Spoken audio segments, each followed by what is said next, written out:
में अनुच्छेद लेखन। अनुच्छेद लेखन क्या होता है? तो किसी एक जो भाव है, विचार है, उनको व्यक्त करने के लिए संबंध, कुछ लघु वाक्यों के समूह होते हैं, उनको जोड़ते जोड़ते लिखना अनुच्छेद लेखन कहलाता है। दूसरे शब्दों में यूं कहे तो कि जो घटना है, कोई दृश्य है, उनको देखकर संक्षिप्त रूप में अच्छे लेखन शैली में प्रस्तुत करना अनुच्छेद लेखन कहलाता है।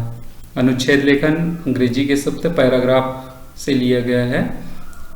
पैराग्राफ का अर्थ है अनुच्छेद। इसको लगभग 80 से 100 शब्दों में लिखना चाहिए। 80 से 100 शब्द में हम अनुच्छेद लेखन को परीक्षा के दृष्टिकोण से पूर्ण कर सकते हैं। अनुच्छेद लिखते समय विशेष बातों का ध्यान में रखना चाहिए। तो सबसे पहले जो दिए गए रूपरेखा है, संकेत बिंदु है, वो अनुच्छेद लिखते समय ध्यान देना चाहिए। परीक्षा में यह संकेत बिंदु दिया जाता है, उस आधार पे हम अपने अनुच्छेद को पूरा कर सकते हैं। दूसरा, अनुच्छेद में विषय के किसी एक पक्ष का वर्णन करें जो दिया गया है ना। अनुच्छेद संक्षेप में लिखें, सीमित शब्द में हो। तीसरा, अनुच्छेद लिखते समय हमें सरल भाषा का प्रयोग करना चाहिए, स्पष्ट होना चाहिए और प्रभावशाली भी होना चाहिए, ताकि पढ़ने वाले को आसानी से हमारी जो विषय वस्तु है वह समझ आ सके। आगे देखते हैं। चौथा, अनावश्यक विस्तार करने से बचें, परंतु आपको विषय वस्तु जो दिया है उसको लिखते ही चले जाना है।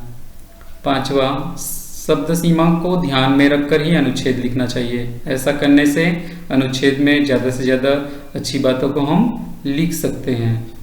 छठवां, पूरे अनुच्छेद में एक रूपता होनी चाहिए। ऐसा नहीं होना चाहिए कि हम विषय वस्तु दूसरा लिए हैं और लिख कुछ दूसरा रहे हैं, है ना।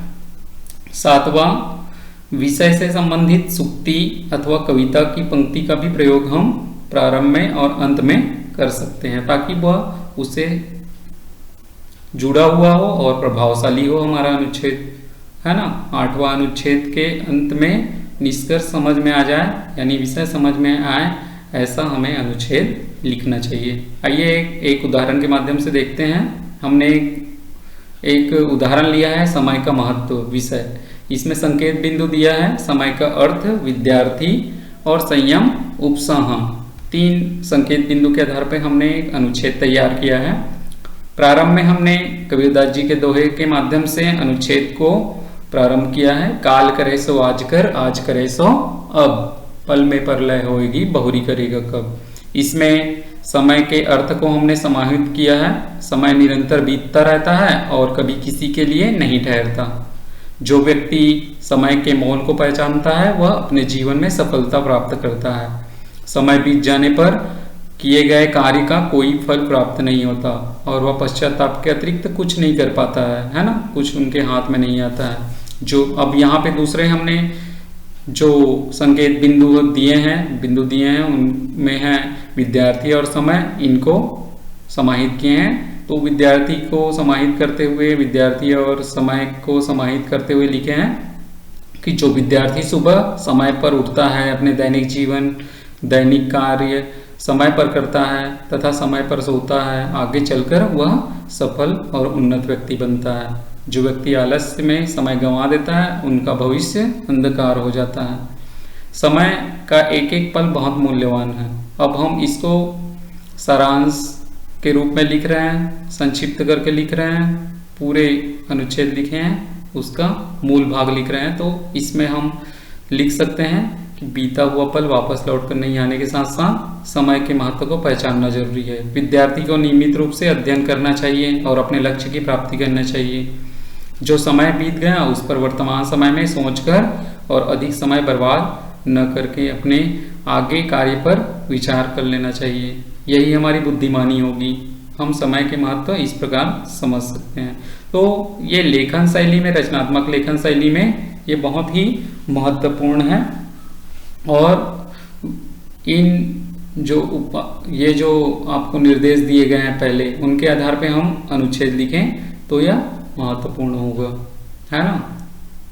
और अपनी जो बातें हैं उनको हम आसानी से दूसरे पाठक तक पहुंचा सकते हैं। दूसरे उदाहरण के माध्यम से देखते हैं। जैसा कि आपको चित्र में दिख रहा है, वृक्षों का समूह, वन, है ना, और वन और हमारे जो पर्यावरण है उनका संबंध यहाँ पे बताया है। तो संकेत बिंदु दिए हैं, वन प्रदूषण निवारण में सहायक, वनों की उपयोगिता क्या है, वन संरक्षण की आवश्यकता क्यों है, वन संरक्षण के क्या क्या उपाय हैं, इस बारे में हम लिखेंगे। तो हमने ये एक आपके समक्ष उदाहरण प्रस्तुत करने का प्रयास किया है। इसमें देखिए वन और पर्यावरण का बहुत गहरा संबंध है।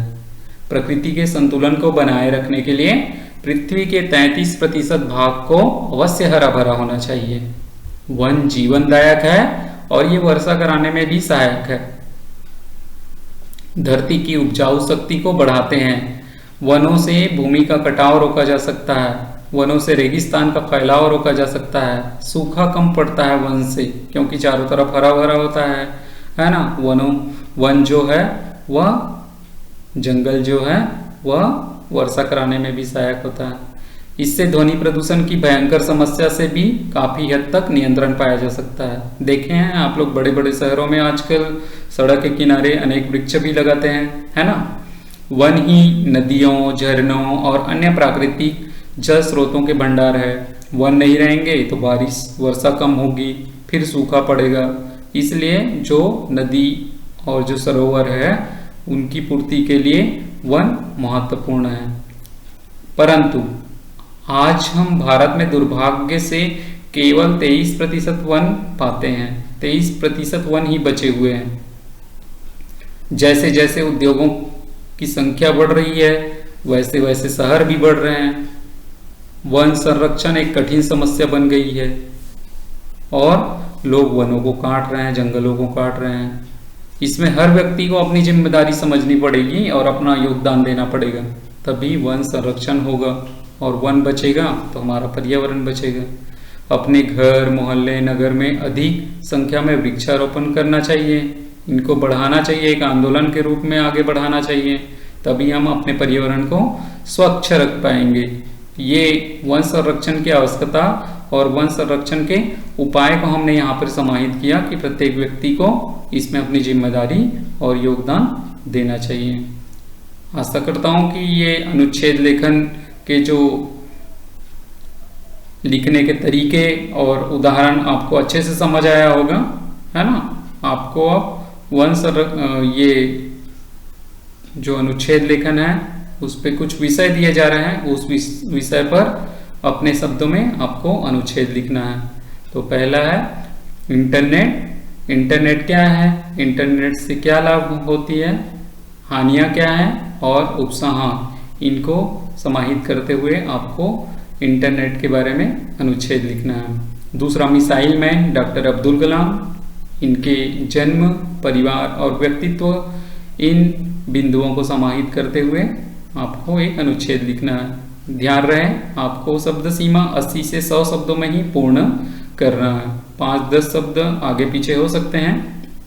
तीसरा कन्या भ्रूण हत्या एक सामाजिक अपराध, इस विषय पर आपको अनुच्छेद लिखना है। समाज में नारी का स्थान, भ्रूण हत्या एक अपराध और रोकने के क्या उपाय हैं, इस बारे में आपको अनुच्छेद लिखना है।